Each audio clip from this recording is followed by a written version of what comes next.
Welcome.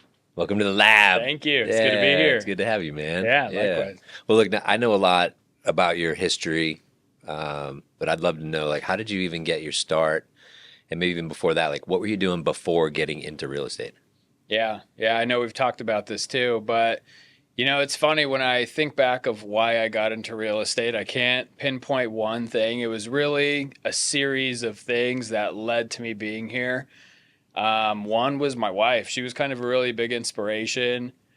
She had been working at a hair salon, and shortly before I jumped into real estate, she kind of went on her own and became her own business, right? So instead of working for the salon, she became a rental, and that way she was able to manage her own schedule and kind of be her own boss in a Run your way. own So business. I That's saw cool. I saw that how that went for her, and I was like, man, that's really cool. I want the same. I was working in a corporate tech environment. I was a sales manager and a sales trainer for a tech startup.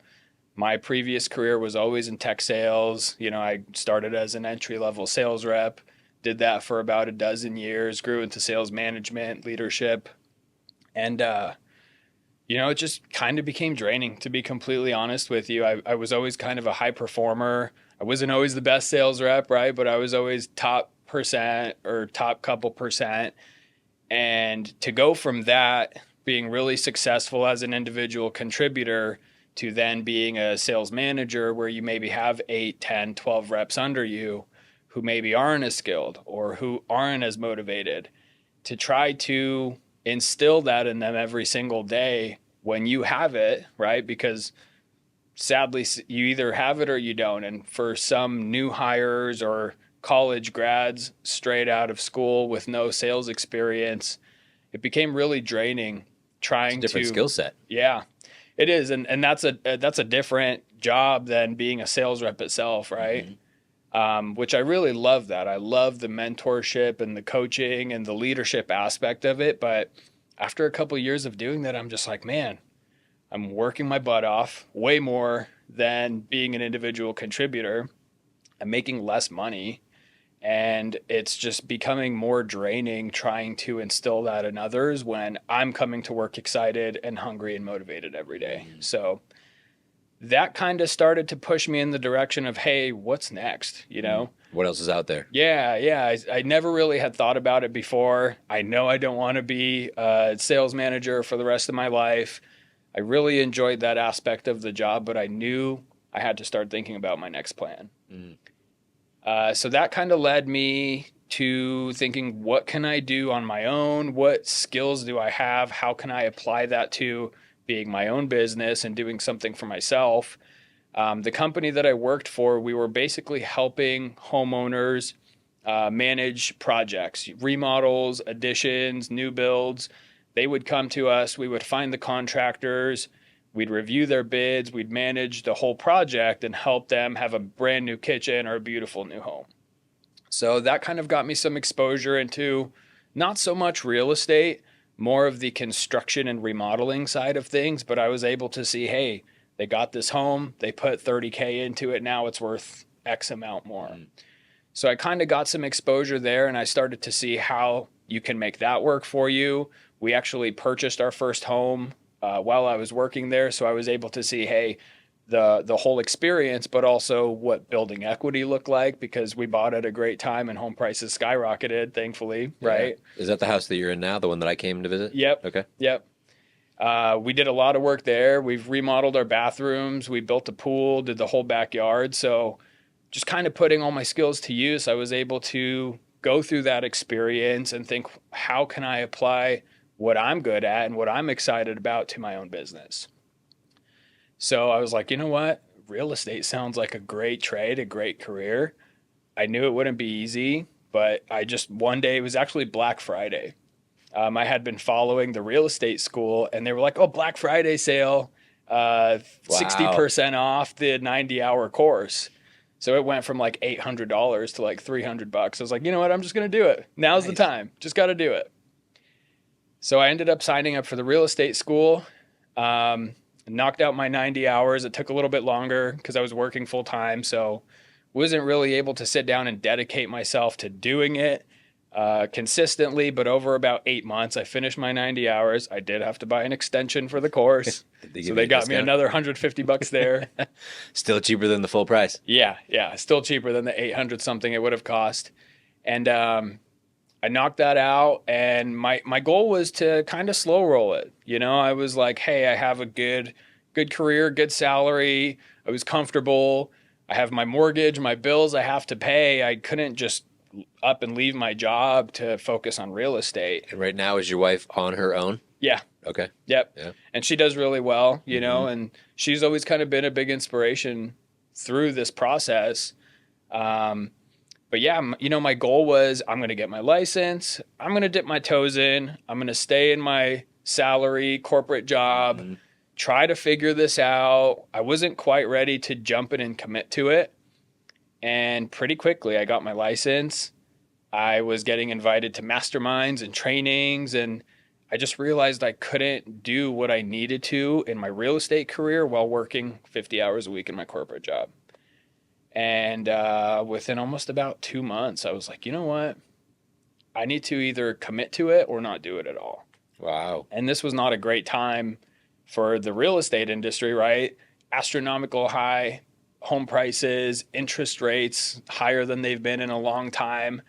I had to have some tough conversations of, does this make sense? Is this the best time? And, I just kind of realized there's never going to be a perfect time. You just kind of have to commit to it, give it your all, and you're either going to make it or you're not. But I didn't see any purpose in being half in, half out. I just knew that I had to take that leap. I trusted myself to do so, make that commitment, and just work my ass off. Good job, man. Yeah. Well, welcome. Yeah, thank you. Now, when you get out of school, did you like go to a specific brokerage, or did you vet them out? Like, how does the school do it when you graduate? Do they give you a list of people to go to, or do people come there and pitch their broker? Like, how do you even find a place to hang your license? I wish they did something like that. They don't really do much for you. And frankly, they don't really teach you how to be an agent either. They teach you the legalities and the laws and how certain things came about, but they don't teach you how to be a realtor. They don't teach you how to market yourself. They don't teach you how to manage a transaction. They don't teach you how to talk to other agents, how to represent a buyer. It's really just, here are the laws and regulations, and here are definitions, but you really need to do the work yourself of finding a good crew, finding a mentor, and somebody who is going to be that coach and leader and really guide you through the beginning of your career. So how'd you find that? I actually started on a traditional team. And I say traditional team because, to my understanding, there's always been these large real estate teams that, you work under the team leader. They probably have some number of agents under them. They provide systems and training and a CRM and things like that. But they also take huge commission splits. And me coming from a sales background, I've never liked to give up my commission, right? So pretty quickly, I kind of came to the realization, and this was after I had already joined the team, the broker. I kind of came to a realization that I don't think this is the right fit for me. And I'm glad that I did, because, quickly after that, I found a crew of mentors, and it's the people I'm still surrounded by today. You and I run with a lot of the same circle, and we surround ourselves with a lot of the same people. And I am so incredibly thankful to be in this crew of mentors, because it is such a selfless crew. And at the end of the day, nobody's out to take anybody's money. Mm-hmm. So, the traditional real estate team they're going to provide some support, some coaching, some systems, but they're going to take, 20 to 40% of your commission off the top. Right.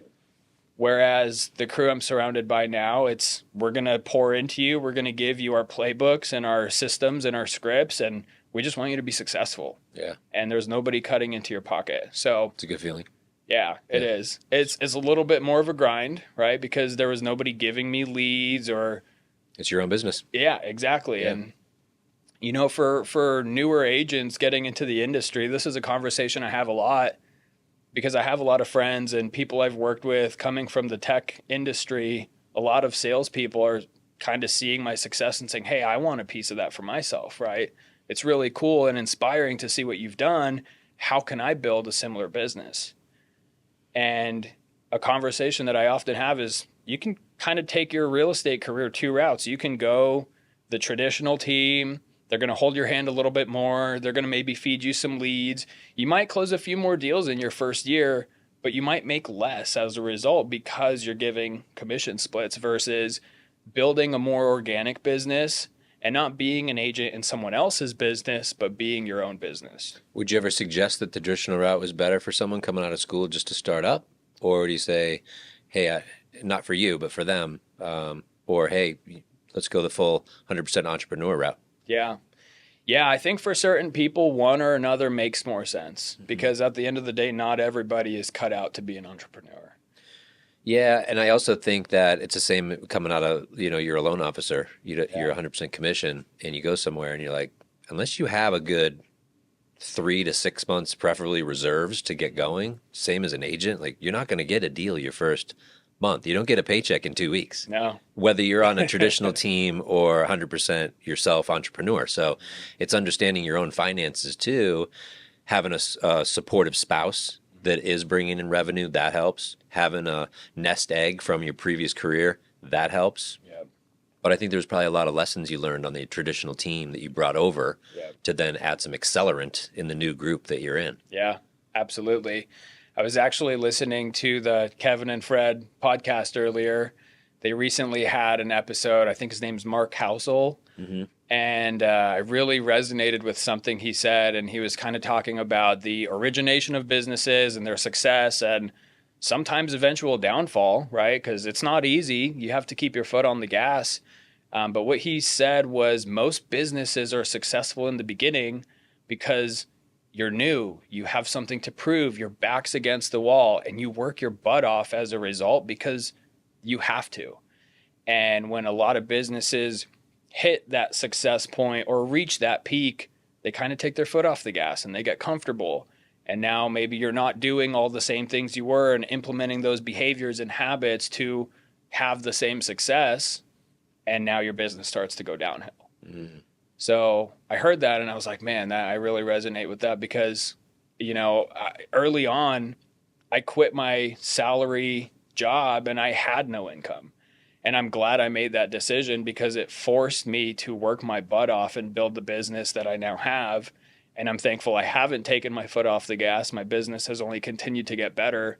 But at the end of the day, if you don't have that drive and have your back against the wall, I can see why it is really easy to not do everything you need to do to be successful and therefore never reach that point. Yeah. Well, and the drive is one major component that obviously you have.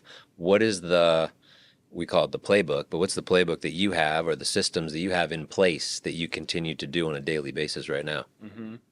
Yeah, I mean, it's so cool to be in this crew of mentors because I'm learning from people who have been doing this for 10 plus years and just kind of copying a lot of things that have led to their success. Mm-hmm. And not copying, I'm taking what they've built and learning from their experience and mistakes. And some of it I'm doing exactly the same, but I'm also finding my own voice and my own passion within my business because how you run your business might not be my personality and what I like to do.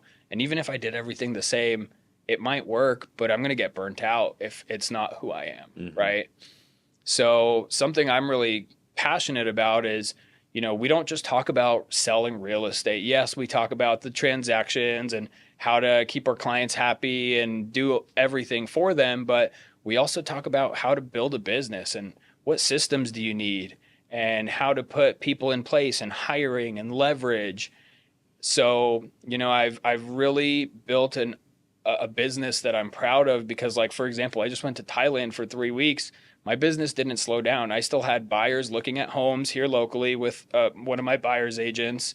I was still able to help clients negotiate BINSers and coordinate trades. And really, it's just putting the right people in place to where your business can operate without you. It's a good testimony that you were able to go so far away to still manage somewhat virtually, mm-hmm. whether it's phone and Zoom and computer, and then have a team in place that's already operable and the processes while you're not there. Yep. Solid. Yeah. Congratulations. Yeah. Thank you. I mean, it was work, right? I still had to work a couple hours a day, but I'm thankful for that because it's what allowed me to be gone for 3 weeks in the first place. Yeah. I could never do that working for a tech company in a corporate management position, right? So No, you have to take your paid time off. yeah, burn through PTO those days. denied. Right. Yeah. So what I like to do coming back off trips like that, where I've empowered the team to do so much stuff, I always look to download what were the cracks? What do I need to fix for the next time I go? Was there anything in there where you're like, yeah, the next trip I'm going to implement this, this, and this, or I need to train them on this, this, and this? Any of that come up? Yeah, there were a couple times where, with especially a 14-hour time difference, it was a little tough managing, but, I kind of built a schedule. And even before I left, I sat down and I said, when it's this time here, it's this time there. Figure out what blocks of time do I have in my day while abroad to be in a reasonable time zone to connect with people here. So I wouldn't say there were any major gaps, but there are definitely improvements, and we're always building and trying to figure out ways to improve it. Again, I'm really thankful that I put those systems in place because, we have the saying in the industry, every time you go on vacation, your business picks up, right? And it's like the week before I left, I had 3 buyers, I got a couple of referrals, and everyone wants to start seeing homes. And I'm thankful I had already put the systems in place to be able to help them out, leverage my time, and enjoy my vacation. But, we talk a lot about if you want to build a skyscraper, you really have to build a strong foundation, and it starts with putting the right systems and people in place. Yeah, that's solid. What's next with your systems and people? Are there more certain positions that you're looking for to fulfill? Not really. I'm excited to help more agents build a similar business, but Okay. I don't want to run the traditional team where I bring in agents under me and they're dependent on me and I'm taking money out of their pocket. I'm really a lot more excited about helping my friends and agents build a business like I have. And I am a certified mentor with EXP, so I am mentoring a few new agents, but I am coaching them on how to be a business and not be an agent. So for your personal production, it's built to sustain the amount of business that you want to do personally. And then secondly is to build up that mentorship group that you're going to help and lead and mentor. Nothing to do with your production, just model after your current production. Correct. Yeah. I love that. And at the end of the day, we have the tools, we have the knowledge, we have the skills. We just need to find people who are hungry and wanting to work and wanting to build a similar business and a similar life for themselves, because we will pour into you. We will give you all the tools you need to be successful, but you need to want it too. So let's talk about some of your systems in regards to prospecting, because that seems to be, in any market, generating warm referrals is how you generate in any business in any market. Our market obviously is constrained right now quite a bit as it's compared to in the past. So what are you doing right now to generate leads? Yeah. Yeah, it's funny. I was looking at my business tracker this morning and I ran some numbers, and 67% of my transactions this year have come from referrals. Awesome. And I've really made that my focus. For some people, it's sitting open houses. For some people, it's cold calling, expired leads. For some people, it's online leads, pay-per-click. I have really built my business through my sphere, people that I already know, love me, trust me, know me, and referrals. Now, the 67% of that, you may or may not know this number, but kind of guesstimate, but what percentage is that is referred from people you've already transactioned with? Like those are past client referrals? And what percentage is just sheer sphere, people I know, people that know me? If I'm recalling correctly, I think about 33% of the 67% of referrals came from past clients. Awesome. The remainder came from people that I know, friends, family, and people I've grown up with. I've lived here pretty much my entire life. I'm thankful for that I've gone to school here. My family is mostly rooted here, and I know a lot of people, and that's been really great. I've really focused a lot of my energy on marketing to the people that I already know versus trying to sell myself to a stranger. Yeah, well, and you've already built it up, so there's enough there as long as you have those systems in place to go after them. So let's talk about the percentage that's from past clients. How do you follow up and stay in front of and top of mind with the past clients? Yeah, I really am intentional about building like a post closing follow-up plan, right? Okay. Because I don't want to just sell you a home and say bye like a lot of agents do. Sadly, there are a lot of agents that are now in our crew who have been licensed for years and they've done hundreds of transactions, and they're kind of starting at ground zero because they've never been intentional about keeping in touch with their past clients. There's the transactional and relational. So Yeah. fortunately, and was that maybe from your sales background that you were relational going into it, or is that just the type of person you are? I think it's just the type of person that I am. I like to think my sales background has helped me a lot in this industry, and it has, but it's not because I'm the best salesperson. It's not that I can sell you anything. It's that more so I know how to deal with rejection and failure. And I know how to keep going when times are tough and maybe I'm not as successful as I want to be. I think that's the biggest thing in anything that you do, right? But especially in real estate, even in the lending industry, you do a lot of work for no reward sometimes, and it's easy to get defeated and maybe give up. Yeah. But I feel like the best salespeople in any industry and the ones that are the most successful are the ones who can keep pushing and keep going when they're not having the results that they want. Absolutely. That's a really good point. Yeah. So relational, what's that, that post-close follow-up to stay in relationship with the people look like? Yeah, so usually the day after a closing, I'll call them, hey, congratulations, day one in your new house. How does it feel? What's it like? Love it. Right? It's such an emotional process. And really being on this side of it, because I remember when I bought my house, how fun and exciting that was. And now being on this side, I see the emotion, but I'm almost at times forget how emotional it was.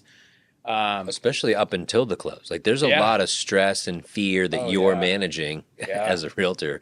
And then up until the time where it's like it's done and you're handing those keys, you're like, congrats. Now it's like, oof.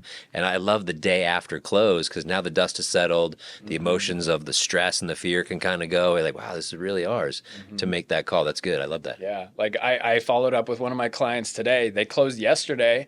I said, day one, how'd it go? He said, it was great. We brought our grill over. We cooked up some carne asada and we spent the night here. It was awesome. That's awesome. I love hearing stuff like that. But I'm really intentional about staying in touch with my clients. I follow up with them the day after. My line's always open. Obviously, they can always reach out to me, but I'm intentional about checking in a month later. Hey, 30 days. Does it feel the same now as it did 30 days ago? 60, 90 days, I'll check in, see if they need anything. Vendors, now they're kind of getting settled into the house, maybe finding some quirks they didn't before. Maybe something broke, hopefully not, and they need a contact for landscape or pool service or anything at all. 6 months, I check in. Hey, happy half annual closing anniversary. Just always staying in touch, seeing how I can provide value to my clients because they've done a lot for me. I've done a lot for them. We've been on this journey together, and I want to stay in touch with them and be there for them because I know what homeownership is like too. There's going to be challenges. So I always want to be in touch with them. And then, of course, the annual closing anniversary. So sending them a card, maybe a gift card, go out to a nice dinner or, Oh, I like that. Yeah. Yeah. So 30, 60, 90, 6 month, 1 year. After the 1 year, is it annual from there or are there little sprinkles during the year? Definitely sprinkles. And I feel like something I've been really good about that I've been thankful to learn from some of my mentors is it's not just those check-ins. It's not only the day after, 30 days after, 90 days after, 6 months after, 1 year after. I'm sending postcards every month. It's just some corny marketing. I just sent one in April. It's like, do you know some bunny looking to buy or sell? And it's like a little Easter bunny. And, so it's not only just those touch points. Those are very intentional, me to them.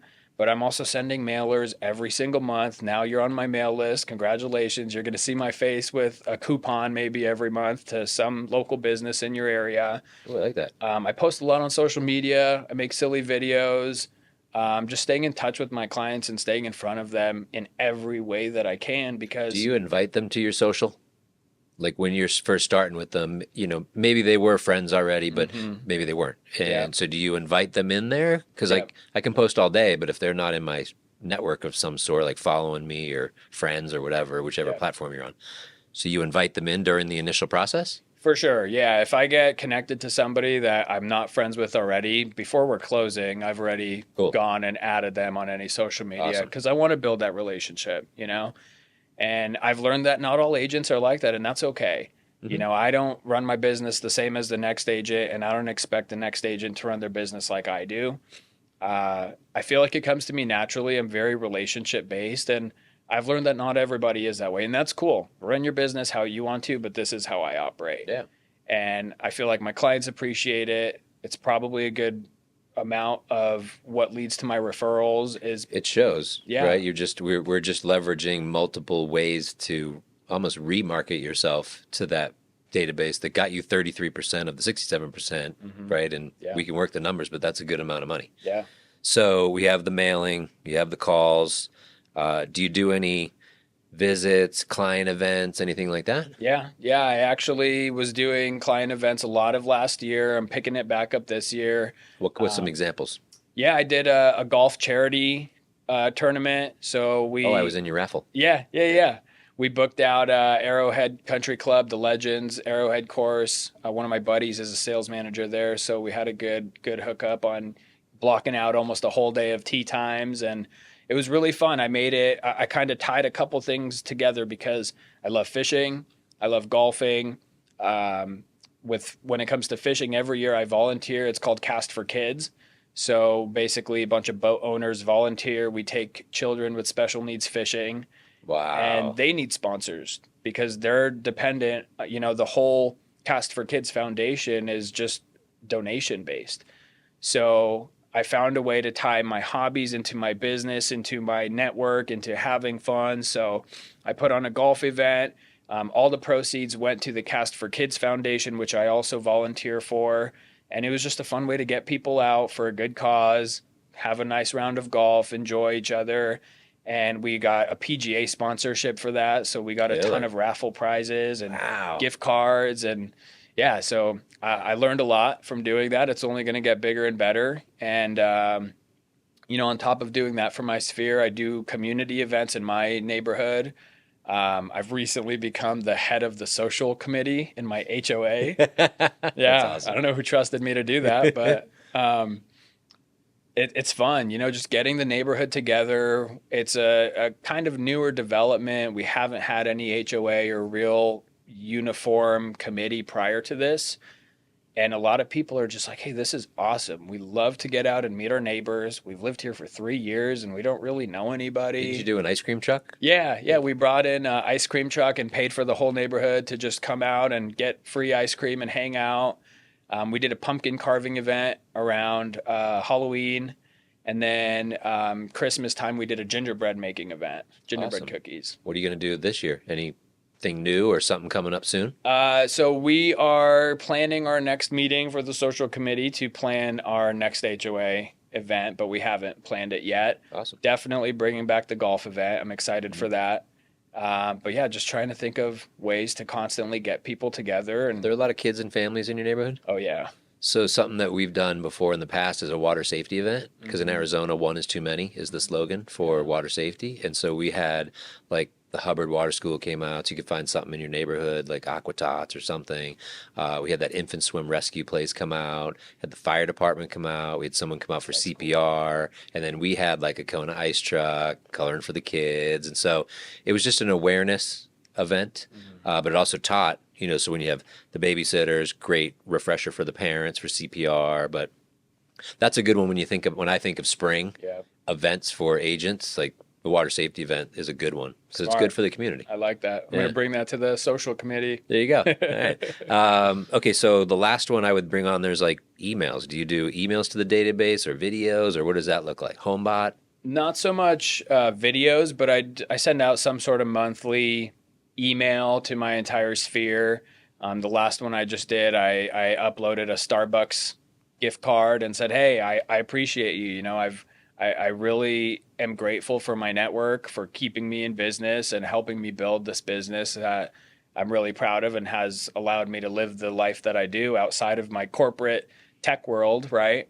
So I just sent it out and I said, hey, whether you've worked with me directly or you've referred me to a friend or family, or maybe we're going to work together in the future, I appreciate you. Go enjoy a coffee on me.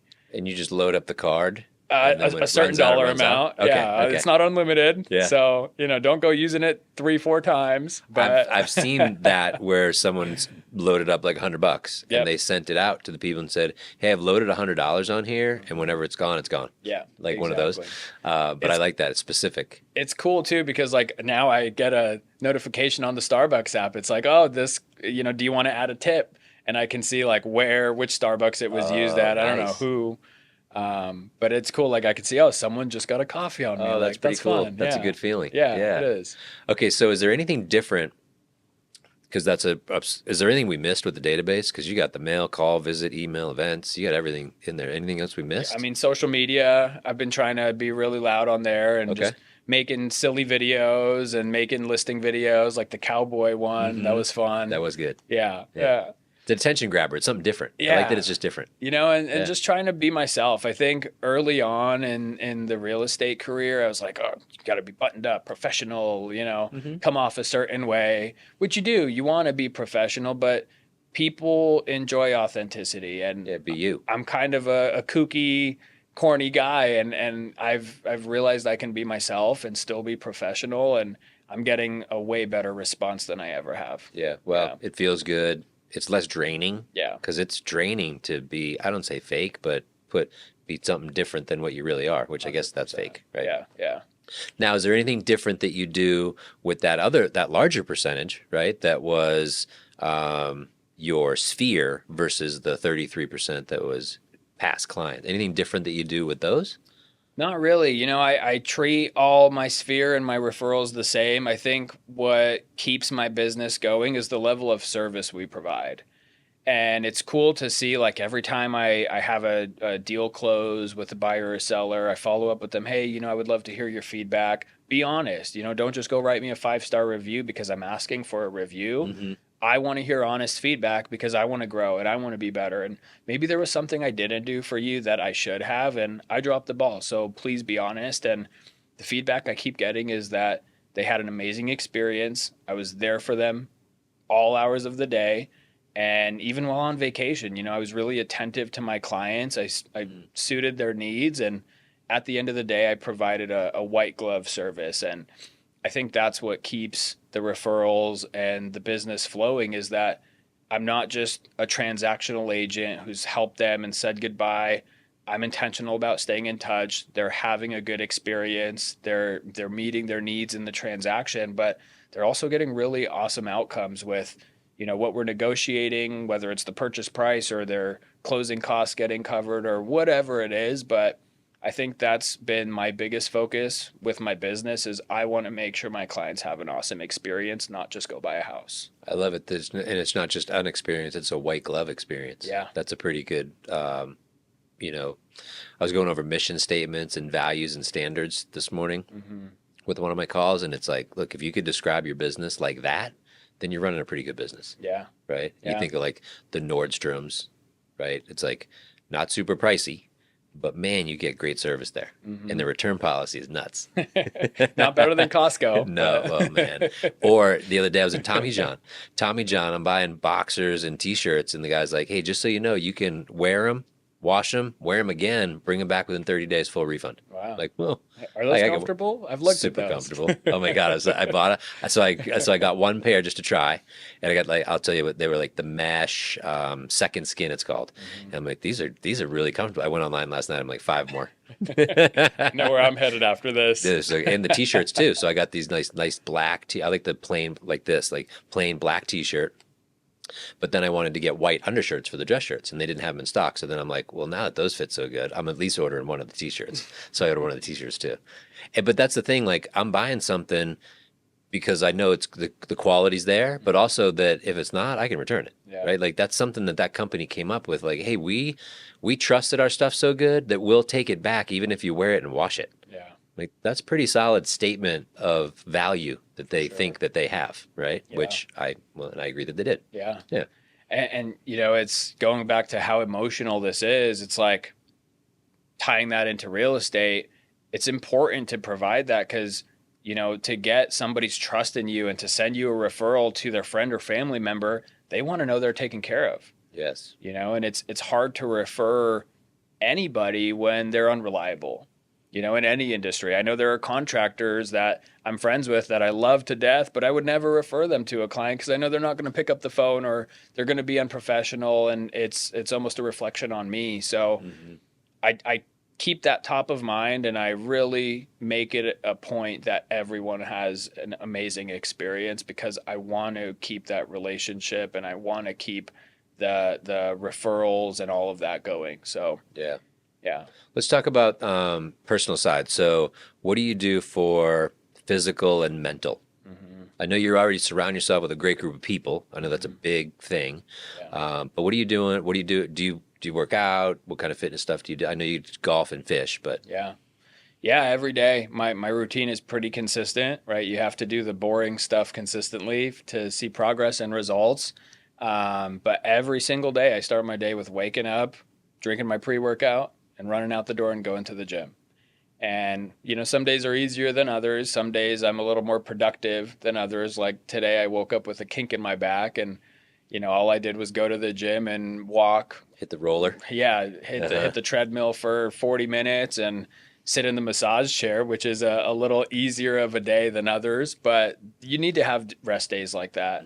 But I don't really ever skip a day of not going to the gym. I'm always staying active, and I feel like that's the most important thing about your mental health. There's a lot of other things you can do to stay sane and manage stress, but I've learned that nothing is better for that than getting your body moving and staying active and staying busy. Because, yeah, it's time to go exercise and work out, but it's also time where I can just throw in my AirPods and hit a workout, and I think. Yeah. Sometimes I don't even listen to music or podcast or whatever. I just silence everything out, and it's time to just think. Do you do AirPods with nothing playing Oh, so people don't interrupt sometimes. you? Yeah. Yeah, and it's funny too, because I've caught myself a lot more lately driving, no radio, no podcast, no music, and I'll go 40 minutes. I'll get to my destination. I'll be like, wow, I just thought really hard for 40 minutes. That's it. Yeah. Yeah. One of my mentors actually did that on purpose. He would leave work. He's like, I purposely leave work. I don't listen to anything. That way, and he literally processed my day. Yeah. How could I have said that a little bit differently? What could I have done a little better? How could I have done that meeting better? How could I have just improved 1% in different areas of my day? Yeah. He's like, by the time I'm done, I'm home. Yeah. And that's how and you do that every day. You're just going to keep getting better and better and better and better, because you're not just lost doing something else, like letting your mind check out, just listening to music. Yep. Right. Yeah, I almost rarely listen to music anymore. And my wife gives me crap because I listen to the same music now that I've listened to since 2010. She's like, you don't listen to anything new. But I catch myself listening to podcasts, self-development, sometimes more fun entertainment podcasts. But I'm always trying to learn something new, educate myself, whether it's real estate or business or entrepreneurship or mindset or fitness or whatever the topic is, but just constantly trying to improve. What's some of your favorite podcasts? I've been listening to a lot of the guys in our crew. Chris has his podcast, Kevin and Fred, Gubernick. There is a lot of really, really good podcasts you can listen to. A lot of books lately. I've been listening to a lot of audiobooks. Okay. What's last few that you've been tuned into? 10X is better than 2X. Or what is it? Yep. 10X is better than 2X. Yeah. Yep. Or easier. 10X is easier than 2X. Profit first, just trying to get my finances in order, right? Because it's easy to make a lot of money and spend it or not be responsible with it. It's not what you make, it's what you keep. Yeah. That's a Yeah. Brett Tanner. Yeah. So just always trying to stay improving and not spending time just wasting away listening to things that aren't helping me grow or get better. Does your wife listen to a lot of the stuff, or do you guys just talk about the books and podcasts that you're listening to? Not really. She reads a lot. She probably reads more than I do. She likes more of the fiction, tales and stuff like that. But it's great. I support it. Yeah. It's better than scrolling through TikTok for 6 hours, you know? Yeah. That's good. What's next in your business? Obviously, we talked about you got your production, sounds pretty dialed. You got your team, transaction coordinator, showing assistants. We got you're attracting to do some mentorship. Is that just really where all the focus is? Yeah. I'm really just focused on scaling my business. And, I've had a great start to my career, and I have a couple deals pending, but I look at some of the crew around me and they have 10, 12, 19 pending. And I'm like, man, I want that, but I need better systems because I have 6 pending and it's a lot to manage. So doubling this or tripling this, I need to put better systems in place. And What are some of the systems that and it might not be what they're doing because you might say, I don't want to do that, but what is it that you need to put in place? yeah, I think next is having a virtual assistant, a VA, really offloading a lot of my tasks because, being an entrepreneur running a business, you wear a lot of hats, and I'm doing everything myself as far as the real estate side of being an agent. I do have a showing agent, so I offload a lot of that to my showing agent, but I'm still doing all my marketing, all my graphic design, all my mailers. I'm going to the post office to drop off packages, and these are all things that need to be done to run a successful business. But for me and my skill set, I shouldn't be spending 4 hours a week waiting in line at USPS. Missing some leverage. So yeah. You do have a transaction coordinator, right? For the transaction. Okay, so we're talking more on the front end, marketing, prospecting, admin kind of stuff. Yeah. Yeah. That would be the next spot. I need to definitely offload some of what I do and spend more time sitting in my office and managing my database and reaching out and making my contacts. And I do that. I don't get me wrong. But how much more could you do if you weren't sitting in a 4-hour USPS line? Yeah. Right? Sitting on Canva trying to make this little thing do, or editing a video, or putting up the caption, or whatever. Exactly. You just offload that to your VA. And when you look at, what they say that take your income from last year, divide it by 2,000 hours. That's if you worked 40 hours a week for 50 weeks. And then roughly that's your dollar per hour. Well, if it's not worth that, then you should ask somebody else to do that. Yeah.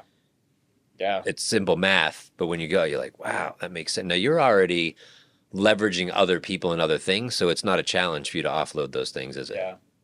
No, I think some things might be tougher than others because I am a perfectionist, right? I want things to be done a certain way. My wife tells me I can be a little controlling at times with how I want things done, but that comes the white glove, though. Yeah, right? And at the end of the day, it's all because I want to provide this experience. So I think But you could have somebody that sends you the proof of whatever you asked for in the marketing thing, and they're like, looks good, or hey, make that edit, rather than you create it from the ground up. Totally. Right? You just delegate by directive. It comes back to you. You proved and done. Yep. Right.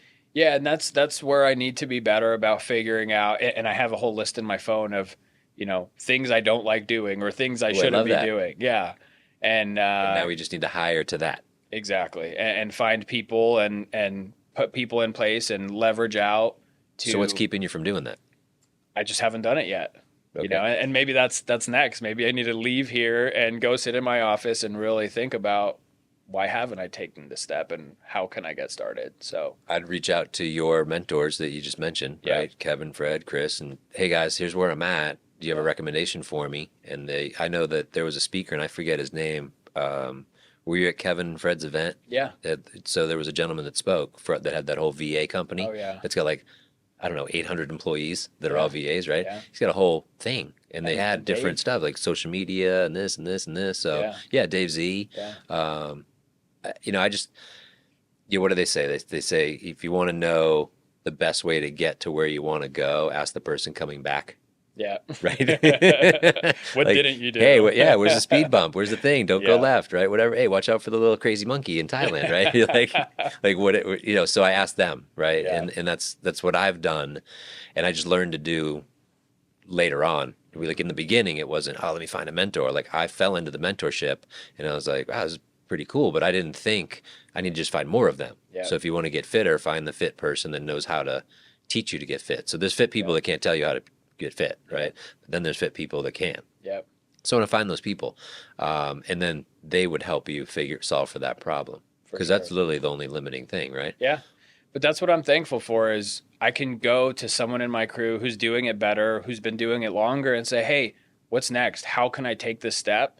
And we have the systems and the playbook already right there in front of me. I just have to go do it. Yes. Right. And I've learned a lot too, because I have a lot of other realtor friends not in our crew, under other teams or brokers, and they hear about some of the things that we do with leveraging our time, and they're like, wow, I never knew you could do that. So at the end of the day, I'm thankful to be surrounded by a crew of mentors and entrepreneurs who not only are doing it, but are sharing how they're doing it, because that's equally as important. And that's what'll accelerate your growth. Yeah. For sure. Yeah. Well, dude, thanks for coming in, man. This Thanks was for having awesome. me. I Yeah. can't wait for the second one. Let's do it. Yeah. Killer, man. Thanks, you. brother. Appreciate it, man. Thank you. Thank you.